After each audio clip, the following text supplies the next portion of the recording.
Guys, the fastest growing male grooming company just got even better. I'm talking about Backcap that just launched their 2.0 friction fit handle, bringing you the best back shaver on the market. Guys, back hair is not sexy at any age, and it's time you do something about it. Engineered for back shaving, the new 2.0 friction fit handle makes it easy to snap the Backcap razor in and out of the handle. Pop it in to experience an entirely independent back shave with an ergonomic handle that gets every hard to reach spot. Pop it out to touch up the rest of your body. The new titanium shave head makes for a smoother shave, protects your skin, and delivers a smooth finish. Listen to the bad guy and take back the power of grooming your back. Go to Backcap.com.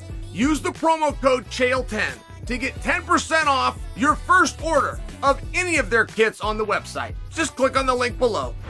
The psychology of a fight fan is such a fascinating thing. I mean, I must tell you, I feel as though I've got a better grasp on that than most.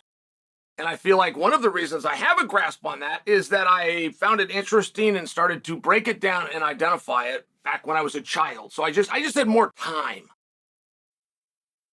But I wouldn't make believe that I got it all, and I wouldn't make believe that it's not still ever evolving, where new things can come out. Let me give you a great example. The only fight that I have seen headlines for, the only fight that I have seen regular and routine headlines for, coming up on 300, is Gaethje versus Max. Now, they all had their time in the sun.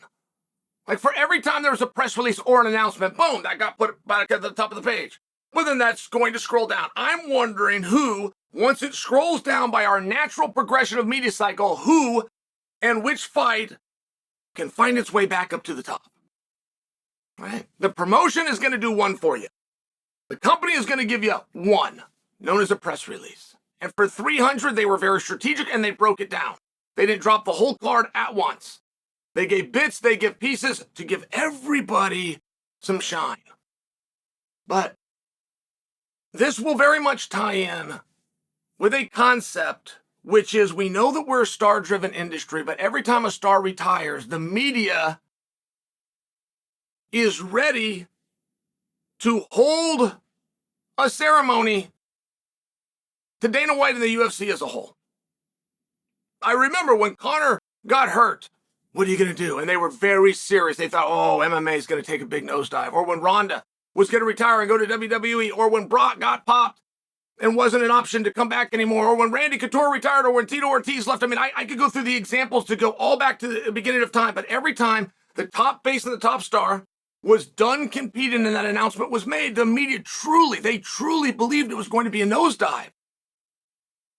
Because that guy brought so much, and what the media never understood is that the fans don't go away. Even if the fans are attached, even if they're attached to this person, when this person leaves, those fans don't leave, they go somewhere else.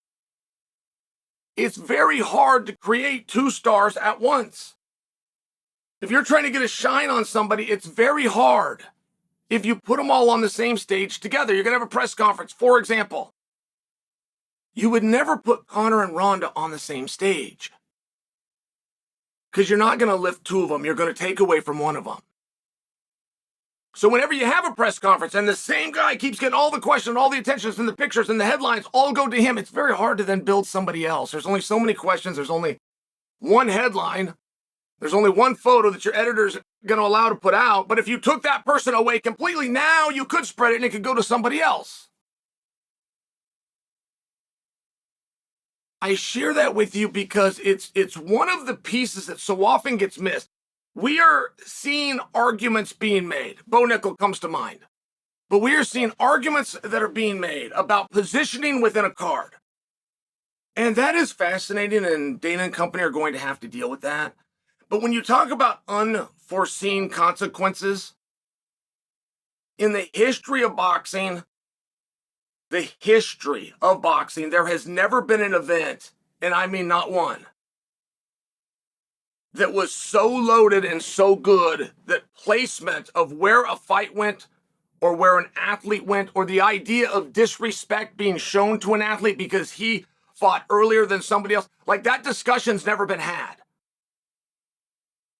So when it starts happening with us at 300, you would think, oh my goodness, right? This is a bravo. Anybody that's reported about this, that Bo's too high or that Cody is too low.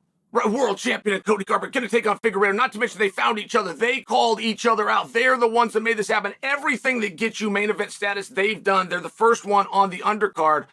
Speaks to the depths of the card. And it speaks to, thank you, organizers who did this. And it speaks to, hey, all the rest of you organizers, how come you've never done this?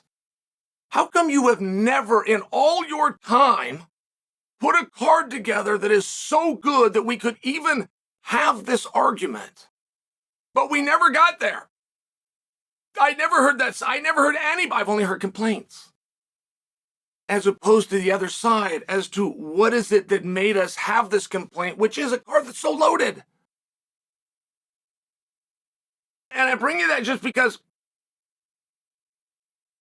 it seems as though, right? It seems as though, what is going to happen to get more attention? Like, it seems as though Garbrandt versus Figueiredo. I know I keep turning to that one. I guess it's one of my favorite fights.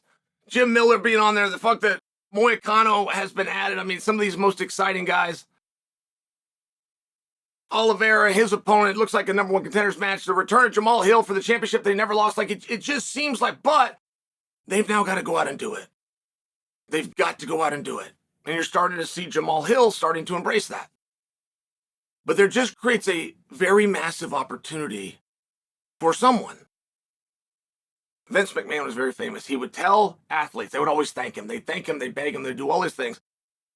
And Vince was hesitant to take the praise because he would let them know, the only thing I did, the only thing I gave you was an opportunity. That's the only thing I'm going to give anybody else. As much as you appreciate your spot and as much as you're thanking me, I'm going to give somebody else the opportunity to take it from you. And if they succeed, they will have it. And if they don't, I'm going to find somebody else. I'm going to give them the opportunity to take it from you. And it appears to be a concept that just gets lost. Like when the world of social media opened up, UFC would give very nice gifts each year during the holiday season. And one year they gave out this fancy cameras, about $500. But another year they sent out a MacBook, about $500 for everybody on the roster.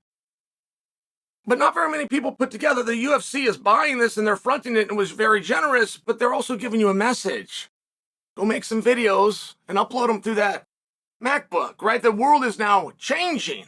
What you're going to do with these opportunities is going to be up to you. I can only do so much. I can put out a press release. I can't force them to keep you at the top.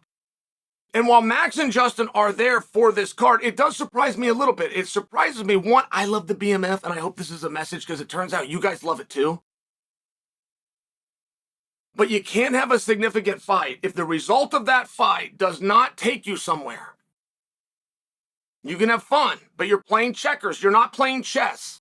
For significance, that specific word, the outcome of that match has to lead to something. And I am of the mind that Justin Gaethje, with a win, will do one of two things. He will either start a precedence where we do, in fact, recognize and start to form a lineage to the BMF belt. I would love that. You'd have no complaint. I'll stop right there. You'll never get me to say another word. Or he is going to take that title, much like the Intercontinental Championship when I was growing up, and he's going to use that as evidence that he deserves a title shot. And I think that Islam is going to help him get it. The part that I don't know is if Islam is going to help Max get the title shot, should Max win and call for it. A little bit of speculation, a little bit of fun. But those are all ingredients that fight has. I think if we go up and down the card, we can find just as many ingredients, some of which we could activate even more, some of which you would find even more interesting. But this is where it comes back to the only thing you're going to be given is an opportunity. Justin Gaethje, on his own, with no help of the promotion, has already gone out, has already been to circulate and cultivate interest with Islam. He's even got responses from Islam. All of that is absent of the organization. But it's the reason you guys know it, it's the reason you guys are watching it, it's the reason that one keeps on getting the buzz. So you need to hear what I'm saying. But moreover, when you re-listen to this, you need to hear the words that I'm not saying. And there is an opportunity there.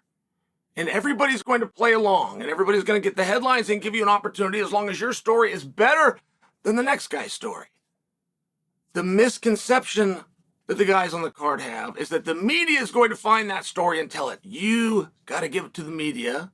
The media takes it from there. That's how this game is played.